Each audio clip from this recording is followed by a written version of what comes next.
I met. I went on to turn my profile off, and he was the only message in the box. And I said, "Ooh, Satan, I see you. I will not be deceived today." But I'm so glad I read that email. And I'll tell you the truth. I read that email because he had on his academic regalia with the 3 stripes on the sleeve. And we know what that means. It means he's a doctor. And then I Okay. saw the little logo, and the logo was Columbia. And I said, oh my, snatch all my proverbial prayers. So, oh yeah, Mama didn't raise a fool. I said, let me see what's going on with Brother Man. And his email was so sweet and so respectful. I couldn't resist.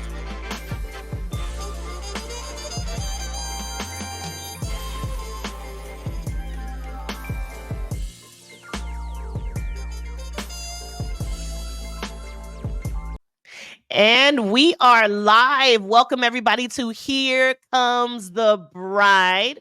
I have my wonderful friend here. Her name is Nicole Taylor, and she is about to tell us, a phenomenal story concerning her bride story, concerning her meeting her husband. You guys get ready for this one. Tell your friends, tell your homies, tell your sisters at church. I'm telling you, this one is going to be, as the kids say, the big one. This is going to be the big one. I'm telling you, this one is going to be amazing. This is for the prophetic deep girlies, those who say, hey, listen, my story is a little bit different, Dr. Alexis. Can you bring somebody on who's having dreams, visions, and experiences and encounters that God is speaking to them concerning their mate? And so, listen, I have someone coming on. She's a good friend of mine out of where do you, you're out of Dallas, right? Dallas, you're out Yes. of here, right? Dallas, the Yes, Dallas I'm in area. Prosper. You're in Prosper. I always wanted to live in Prosper because Prosper is like prophetic. I want to prosper, right? Even as my soul prospers. So you live there with yourself and who? My husband and I, we live here. We moved here. It's going to be almost 2 years now. So we just moved here. Still getting acclimated to the environment and to to the whole state of Dallas. Of course, it's really big. But yes, in Prosper, Texas. So my husband and I, our 4 kids, we're here. Awesome. Well, welcome to the Texas area. I've already welcomed you in person. I'm so glad that we got connected. Nicole, can you tell the audience what exactly you and your husband do? Yes, absolutely. Well, first of all, I want to tell you thank you. Thank you so much for the opportunity of having me come on just to share my story. I truly appreciate it. So, my husband is an engineer. He's a senior engineer, and I do coaching, I do mentoring, there's a lot of things I do. I'm an author, I'm a speaker, but my main thing that I do is I really just cultivate my family. My priority is my family, my children, my husband, and just building that. And then whatever the Lord calls me to do, I'll just do after. But the main thing is coaching and mentoring and just ministering to women to encourage and build them. Yes, you guys actually have a platform that I came on what's the app called again? It's on Telegram, the prayer channel. On Telegram, which I need to talk to Yes. you about after this because I've been trying to figure that app out. I can't understand it. So I'll get with you. I'll get my coaching in on the side after this. Okay, so I wanted to we've talked several times, and when you were sharing with me your love story, I was thinking, I remember telling you, like, let me repent right now. Let me go ahead and repent because I often say this type of stuff is just weird. Can it happen? And I think that it's going to just help so many people. So I don't know where we can start, but I guess where would you like to start? How you met your husband or Yeah, I could start there. I could start okay. with how we met. So basically, my husband and I, we've known each other for over 14 years. We were friends. He always, had a liking to me from the time that we were in middle school. And, when we were in middle school, he said to me, oh, I'm going to make you my wife. I didn't have any attraction to him. I was like, no way. Because at the time he was kind of chubby, and I was kind of like, no. But once when we got into high school, we would always, because again, we kept in contact because we were friends. But as we got into high school, we, crossed paths again. And that's when things changed because he was like working out and doing, making sure that he was getting fit and things of that nature. And I began to have an attraction to him physically, even though we were friends. It was just like, oh, wow, he completely changed. And we kept in contact. Then to fast forward into that, my after that, I was in another relationship because he moved away, and then as I was in another relationship, it was my daughter's father. So I was in that relationship for about a good 4 years, and then once when that relationship ended, I was a single mother for up to probably 4 to 7 years. And within that time, we still kept in contact as friends, just talking. Our relationship was very pure. Whenever we wanted to even talk or try to get to spark something, either he was in a relationship or I was. So we kept missing each other in between that time. Then then after that, just to fast forward, after we finally had an opportunity to actually connect, what's interesting is that before he left to go to Indiana, because he had finished his degree for engineering, and once when he finished that, he moved to Indiana to start working. And before he left, he said, hey, I would love for you to connect with my mom. And again, it was just really from a pure place of, you're a single mother. My mom is a single mother. She can really just kind of mentor you and kind of just help you, in your journey. And he connected me with her. Excuse me. And once when we got connected, it was so beautiful because I was really asking the Lord, what is my relationship to his mom? And the Lord said to me, your relationship with her is like Ruth and Naomi. And he said, you stay close to her until your Boaz come, not knowing that my Boaz was going to be her son. So we stayed connected, and I mean, everywhere we went, everyone knew, oh, this is her daughter. Like I was a daughter to her, So our relationship blossomed and bloomed just so beautifully. And we still kept in contact as friends. We would always share our experiences with the Lord, our supernatural experiences. We would always share, dreams or visions with each other. So everything was just strictly about, oh my goodness, the Lord is doing this and God is doing this in our lives. And wow, I'm so excited for you. I'm happy for you. Like we just always encouraged each other. Now, in the process of that, the Lord was giving me dreams about him consistently. And when the Lord was giving me dreams about him, he never knew about it until we got married. So go ahead. Did you want to say something? No, I'm just like consistently like, so like how many? Like a lot, a lot. Yeah. Like, Oh yeah. So basically what can you happened. share some, are you able to share some of the dreams like with us? Okay. Yeah, yeah, absolutely. So, so we once when we got connected, well, not even got connected, but we were just friends. The Lord would constantly give me dreams about him. The Lord would constantly show me things about, where he was at or what he was getting into, or even if he was in a relationship that was not the will of God for his life. Showing me, and I would get dreams, and I'm like, Lord, why am I keep getting dreams about him? Like I don't even care, about anything. He moved on, I'm moving on, whatever. It was to the point that one time I got really upset with the Lord because I'm like, I don't want to have these dreams about him. Like, why am I getting these dreams? I mean, it was to the point that I was like, I sever anything, rebuking it, canceling it, rejecting it, and all of that. But the Lord was actually training me to actually to be an intercessor for him before being his wife. And Ooh, that thing yeah. is good to me. To Mhm. be an intercessor before becoming his wife. Now, I will say this, before I met James years ago, before I even knew I was going to marry him, I used to pray for the man who I would marry, and I would say like, I sever any relationships, soul ties, cancel this, da da da. I pray Yeah. for this, I pray for so and so and so and so. So you had prophetic intel concerning his life. God was giving you intel concerning what was going on, and you're sitting up here interceding on his behalf. Yes. Wow, that's heavy. Yes. So I would, intercede, pray for him. I would have dreams of, again, just wrong relationships or even just women trying to trap him through witchcraft or manipulation. I would have dreams about his destiny, about business, about ministry, about who he was and what he was called to do.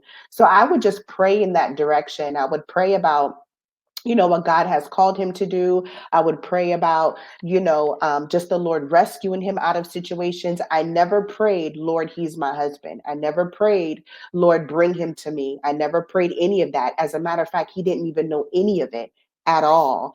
And I had probably about 5 journals of dreams concerning him.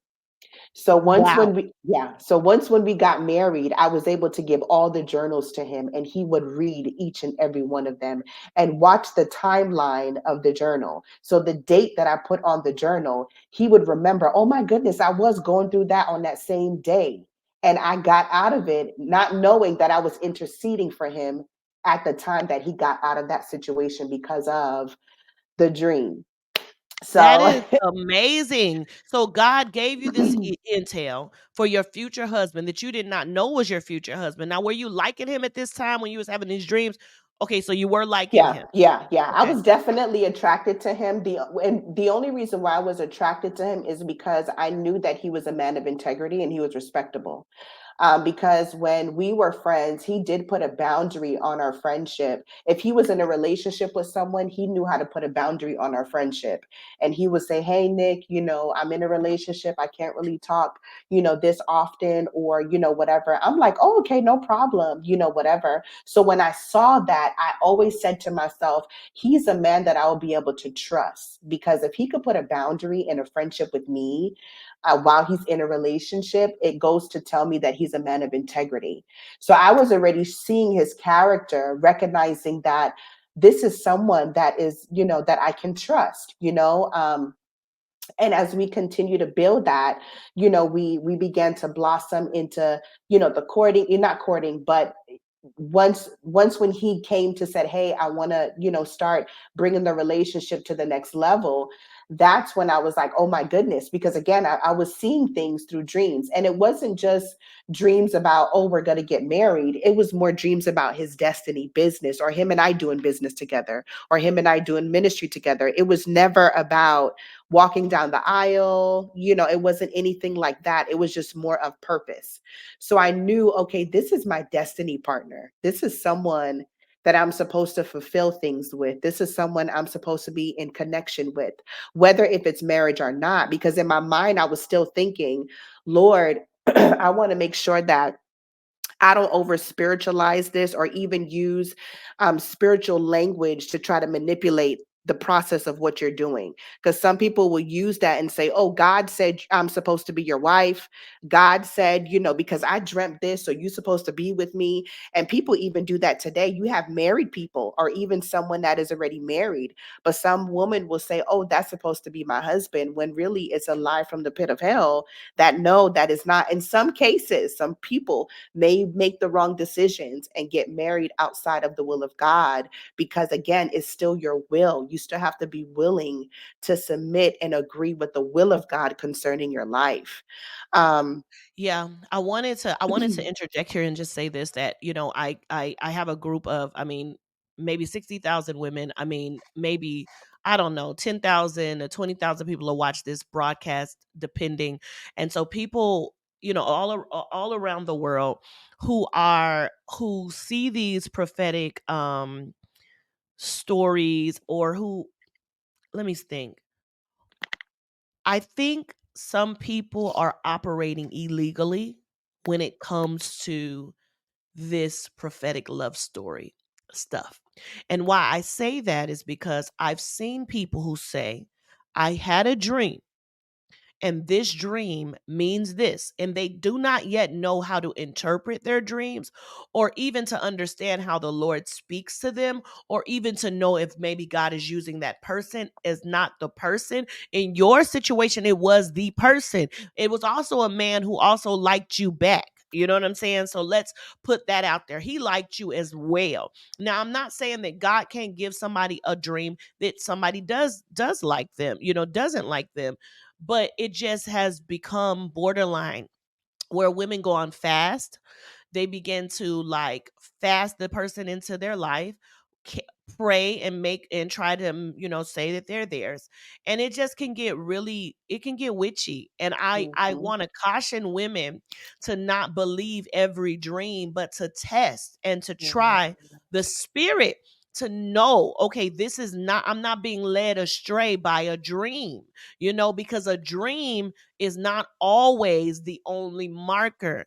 It's not just like, oh, I had a dream. Yes, you had several dreams, but you also had a man who also liked you too. Yeah. Oh, Absolutely. And I think that's so good because it can shift into borderline witchcraft if you're not careful. Because sometimes some dreams can be made up from out of the soul because of the desire.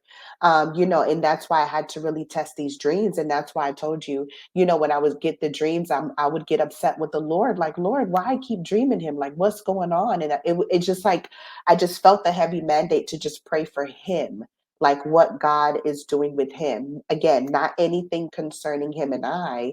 It was just where he's at, what's going on with him, and just kind of interceding for him.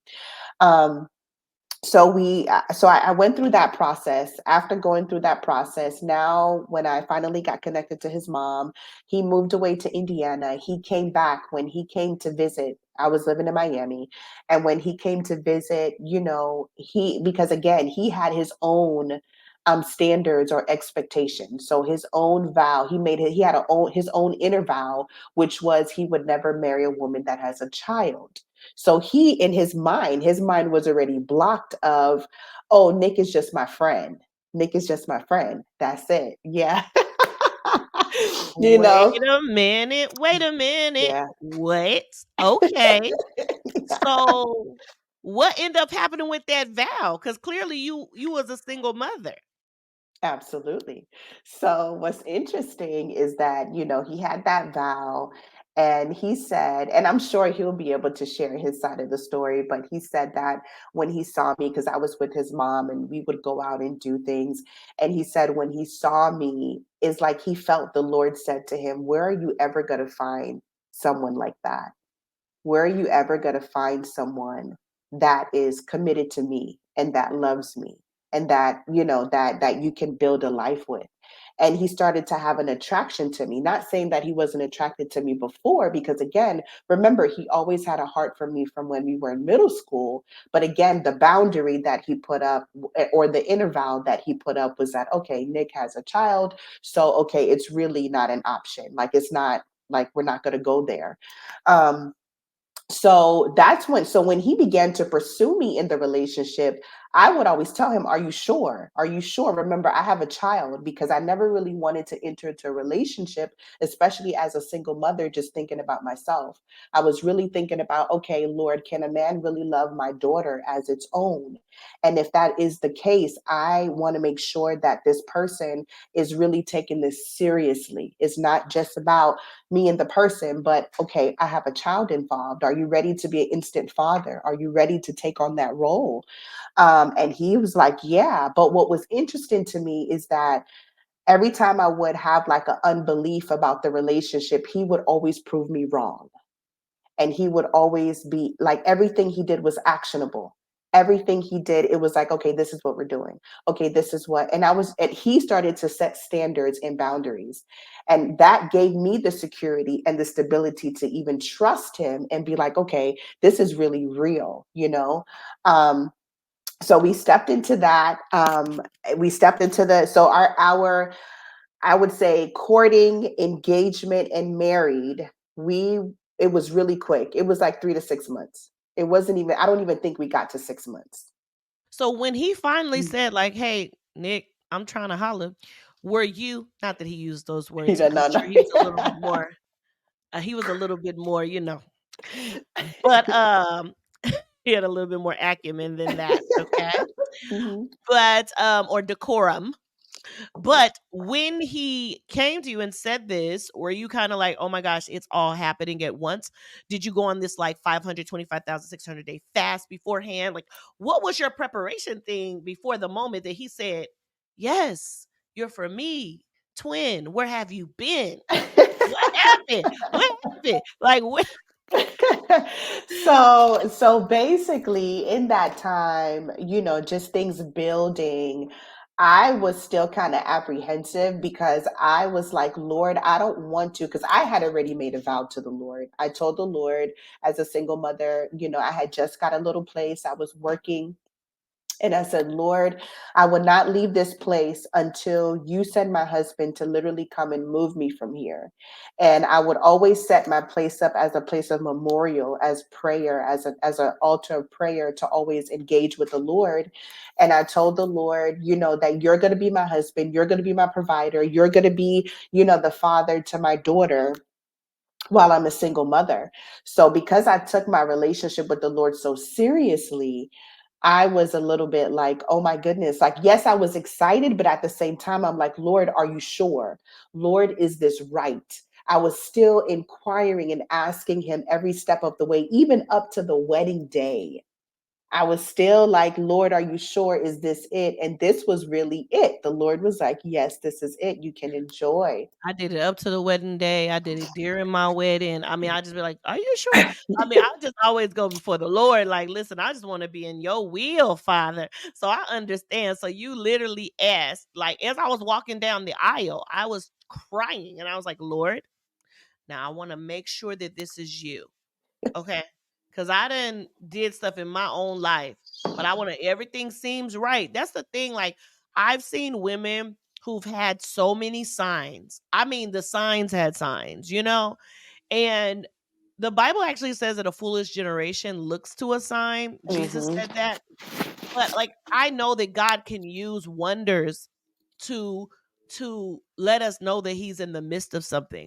But I've seen people who've had all types of signs, but it Hmm. still didn't pan out. And somebody's watching right now who said, "Listen, Nicole, I've had these signs, like, but it didn't work out." And they're like depressed, they're like, etc. What would you say to that woman? I mean, I would say, first of all, I'm sorry, that you went through that. I think one of the things is also just kind of going back to see that again, just paying attention, like you said, the person had, have had all the signs leading up to stepping into something. There could be two things that's taking place. Either, number one, it was just something from out of your soul and it was you creating it or making this up, or maybe your desire for it was so overwhelming to the point that you created things that was not really there, or number two, this was something that was snatched from you.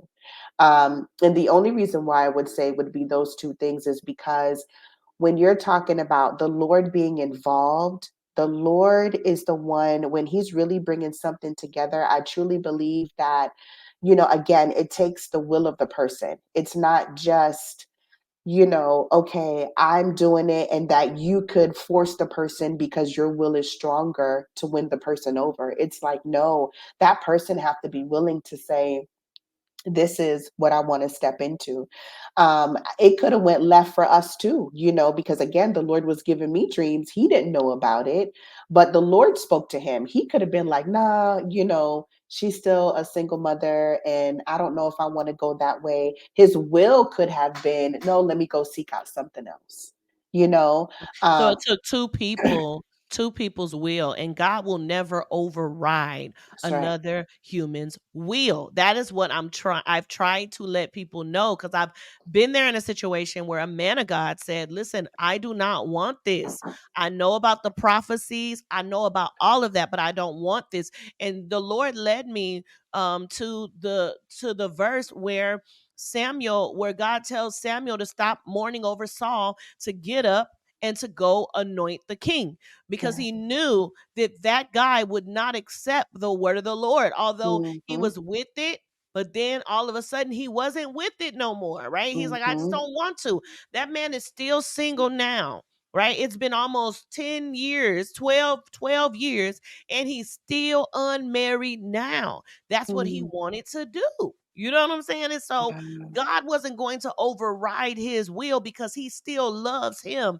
And Hmm. so he said, "Okay, you don't want to do that. Go this way. Go this and do this." He still loves him. Hmm. It just wasn't And you know, really, it wasn't going to be the best thing for me either when I look at it. To try to Yeah. force somebody that to love me. Love unrequited is Mm-hmm. horrible. Where you Mm-hmm. love someone more than they love you. It's horrible.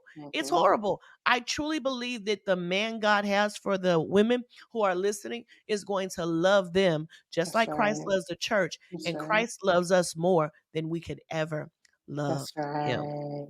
Amen. Amen. Amen. Amen. Yes, I truly believe that. So believe that. And then also too, just for women to understand that you are already loved, whether if you have the person or not, and to be content with that and to enjoy that and to have fun with that. I truly believe that if I did not reach to my place of contentment with the Lord, I probably would have over glorified, glamorized or use my marriage as a glory, pedestal or as a glory figure to the point that that becomes an idol to me, and rushing into something where the Lord is like, hey, or even making the wrong decisions or making mistakes in the midst of that.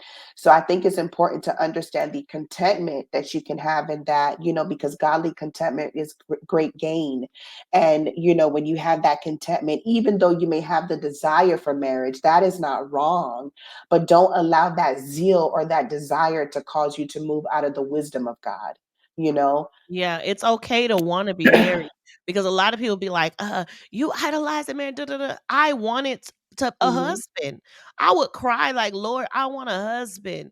And so my heart for the unmarried women is so strong because I yeah. remember, and I am not one to be like, oh, I'm prideful now that I got married. Like, girl, I got married and now I'm in the other side of the marriage things that happen and the things you're waiting for and da da da da and all this stuff. So it's that side too. So don't get it Mhm, twisted. Enjoy your singlehood and enjoy wondering what's behind the next door that mhm, God is going to introduce you to so that you can say, okay, I like this person. mhm. Enjoy being courted, enjoy talking to someone else just to see, is this a fit for me? I think that people should enjoy the process. Okay. Okay, Amen. so back to the story. I'm sorry I interjected. You guys started dating. He told you, "I want to talk to you, not Mhm. holler." And then within a couple of months, like he was looking for a ring or something. Oh, How did yeah. that go? So basically, once when he said, okay, hey, I want, basically to take you off the market, I was like, okay, so, the relationship is going to the next level. So I'm like, okay. So it gave me, excuse me, it gave me a little bit more closer insight to see him in a different light and not just see him as, oh, my friend, but now the dynamics of our relationship has shifted where it's like, okay, now I am a girlfriend, now we are courting. What does this look like or feel like? And it felt kind of natural because again, the foundation of courting should be friendship, so it was kind of like that. So he brought me, so while he was in Indiana, I was in Miami. He got a ticket for me, got me a hotel and everything, paid for everything, and said, hey, I want you to come up and see me for the 4th of July weekend. And excuse me, I went up to Indiana. Hold on one moment. Excuse me, sorry about that. So I went to Indiana. When we went to Indiana, we went to the outlet mall. And as we went to the outlet mall, he was very respectful, very cordial. Like I said, he took care of my stay. He got me at the, he got my ticket. He paid for everything. Everything was taken care of. And I remember we were walking in the outlet mall, and then we stopped at Zales. And when we went there, I was like, okay, so he's looking at the rings and he's like, oh, yeah, I like this ring. And I always tell him this. I was like, babe, the way that you engaged to me felt like a business transaction because it was like he's looking and he's like, oh, yeah, I like that one. Okay, let's get that one. And he just put the ring on me. Like that was it. That's that engineer mind. Yeah. That engineering mind. Okay. So he didn't ask you, well, or you guys already knew though that Yeah. you already knew that that's what it was going to be anyway. Yeah. Yeah. So it was just like, okay, I'm gonna just let it Yeah. ride. Yeah. Wow. Yeah. Wow. So go ahead. No, I was gonna say, yeah. So we kind of knew we were heading in that direction because again, my thing was, okay, if I'm gonna enter a relationship, this needs to go for marriage. Because again, I have a daughter. I just can't date just to date. I can't do that, So I knew, but I didn't know it was gonna be so quick. That was my thing. Mm, So yeah. wow. And so then when you came back home, you were a fiance. And when did the wedding? Did you guys have a wedding, or did you go to a courthouse, or what did you do? Yeah, so we had a wedding. So as soon as I got the ring, now wedding preparation started to take place, and it was like, okay, you're gonna, and everything was paid for, like everything, he paid for everything. All I had to do was call him and say, oh babe, flower arrangements, oh babe, food, oh babe, venue, oh babe, this. And he was like, okay, here you go, here you go, here you go. So he took care of everything. And of course my mom stepped in, family members kind of stepped in and did things as well. So it happened quickly. We got married. After we got married, I'm telling you, the Lord really fulfilled what I spoke to him, the declaration I released as a single mother, just saying, Lord, I am not leaving this place until my husband literally moves me. And that's exactly what happened. That as soon as we got married, my husband literally came to my place, packed our stuff, and moved us to Indiana right after. Wow.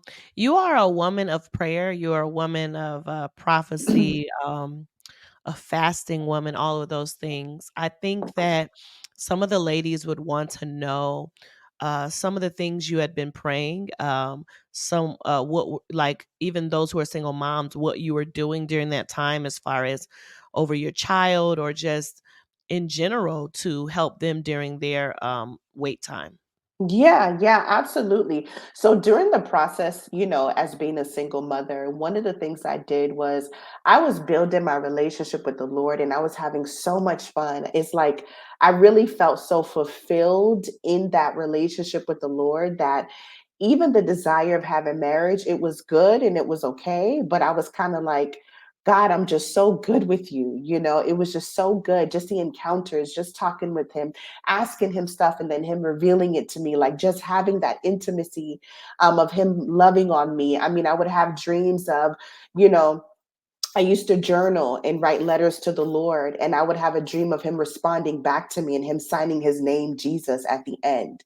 I would have dreams of like roses and him giving me roses and flowers. Like he was really like loving on me, like really. So I kind of felt like I was good. So in that process, especially with my daughter, one of the things I would do, I would cover my daughter. I would pray over her. I would pray over, myself, and, just kind of ask the Lord for the grace, and just kind of really focus on fulfilling, the assignment of being single.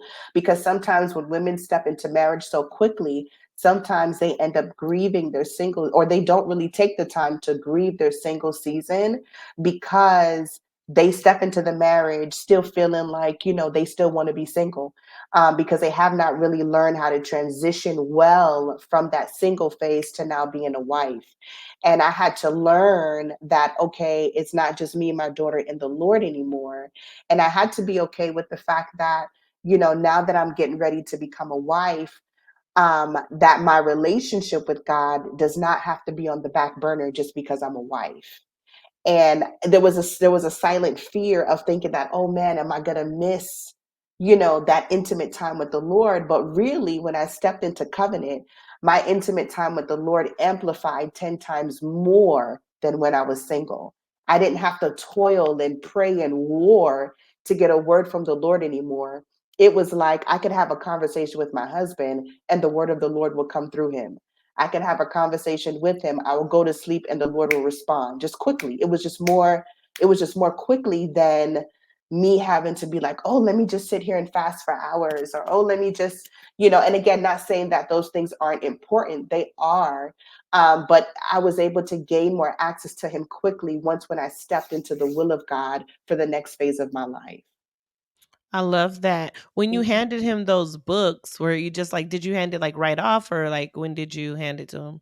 So after we got married and after the honeymoon and we moved to Indiana, I was like, here you go. I just gave him all these books. He was like, what is this? And he sat down on the floor and read each and every one of them, turning the page, highlighting, circling, marking, and recognizing, oh, at this day I was doing this. Oh, here, and just recognizing the timeline of the Lord.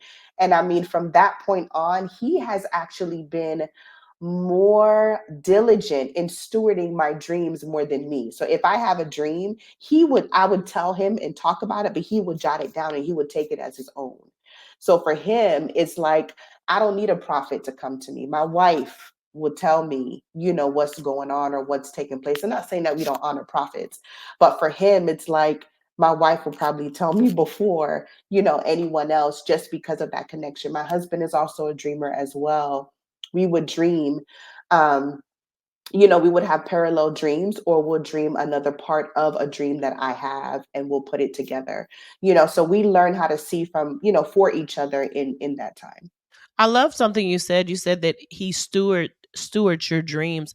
Would you say for the dreamer, and we'll kind of tap into prophetic dreams now, for Hmm. the dreamer, stewarding, what are ways that they can steward their dreams? Because it seems that you're saying stewarding your dreams is important. So what does that actually look like?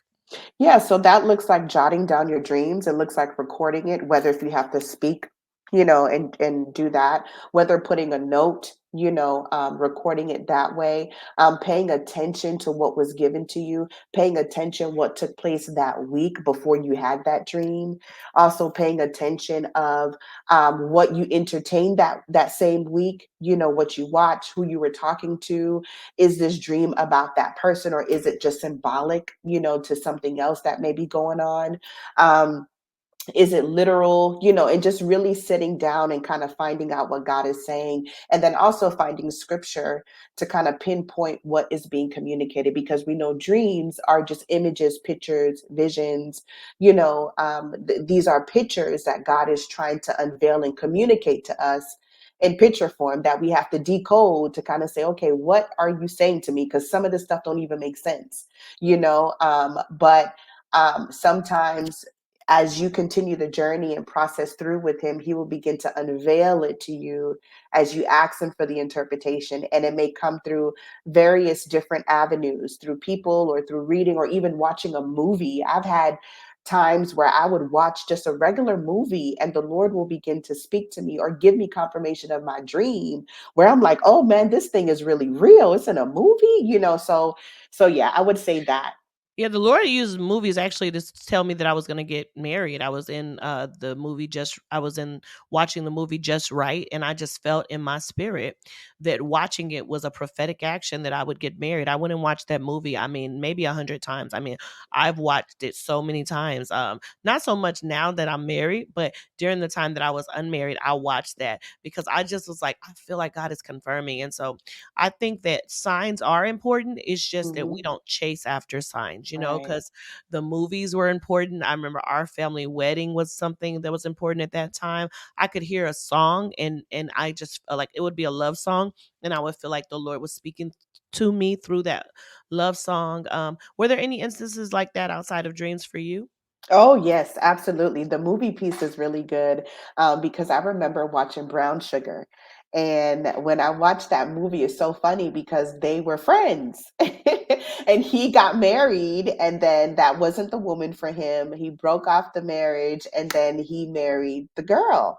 So it was just so funny to see. Every time I would see that movie, I would think, about us, or the parallel of just us being really good friends, and then like, okay, the Lord is gonna, bring something about that. So yeah, definitely that, like I said, letters, writing letters to the Lord and then him responding back, and also just showing things.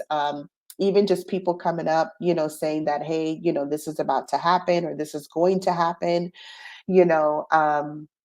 So yeah, yeah, absolutely. Remember when I fell in love with hip hop? Yeah, I love that movie. And actually, you guys kind of got it. Yeah, I would say he got the bald head. Y'all kind of, I mean, yeah, I would say. And then isn't he like Jamaican and then Yeah. Jamaican and you okay? I can see it.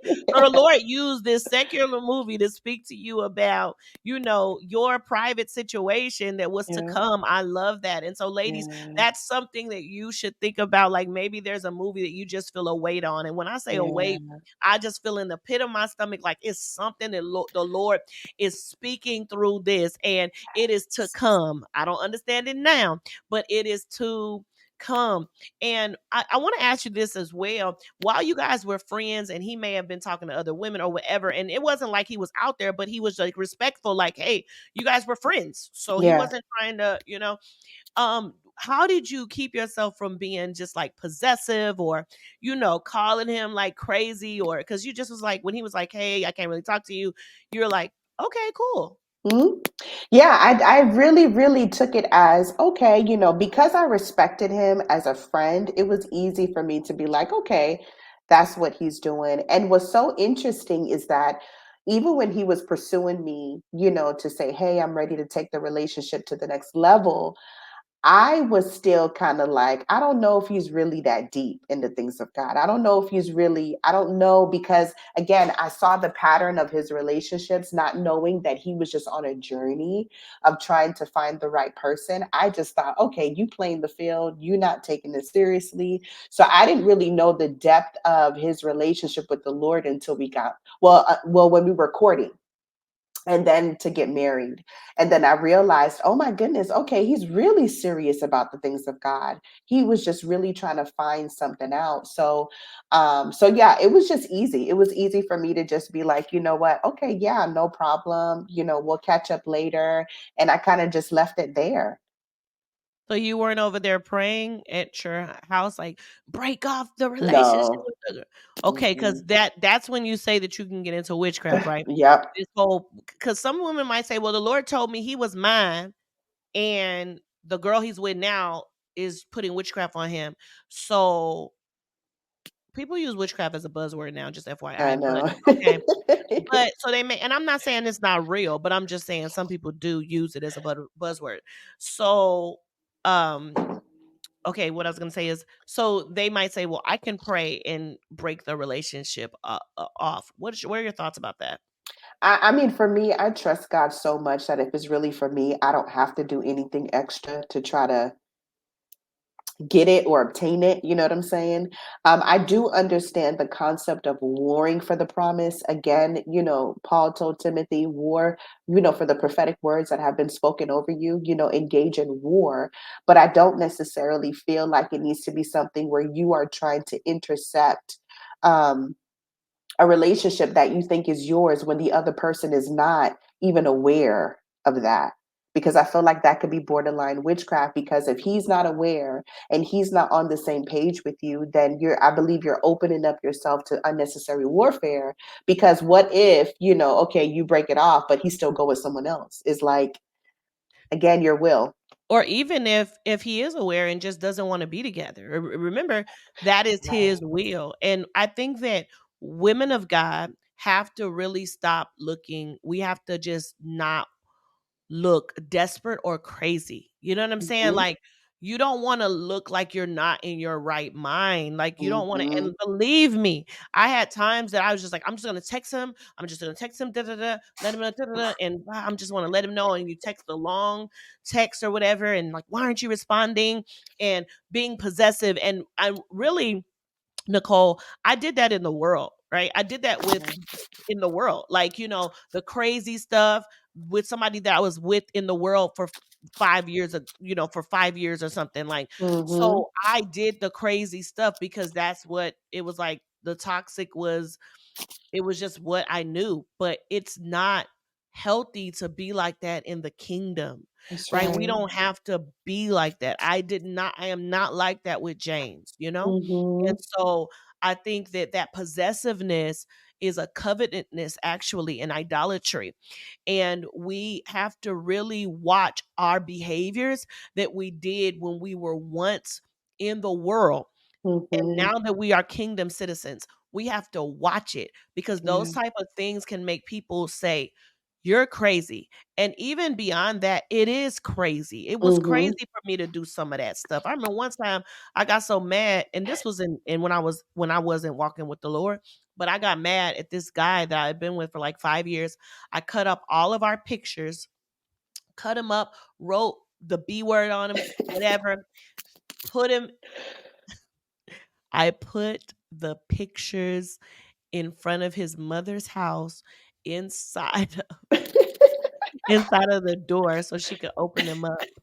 And well, I know she was gonna open them up, but so he can open it up and know that I was over him. Crazy. That's crazy. You know what I'm saying? Like, what? And I'm sure some people listen and say they done played the fool too. So we Absolutely. have to be we have to have the fruit of the spirit, right?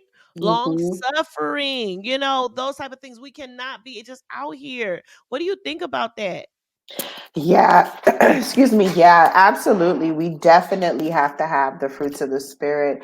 I remember a time, especially with my first boyfriend that I was with for 5 years, and I remember he cheated on me with another girl. And when he did, I remember showing up at his job, and it's so funny because the police came and everything. I showed up at his job. I sliced his tires. I threw his yep. I threw his What? I Wait threw a minute. yes. What? Wait a minute. Let me tell you something. I didn't play the fool. You wanted to Yeah. You yeah, I know, did that stuff. I can't believe it, Nicole. You are so sweet and kind and nice. this was my Lord, BC thank days. God for the salvation. It's the anointing that breaks the yoke. Uh-huh. That's what broke it.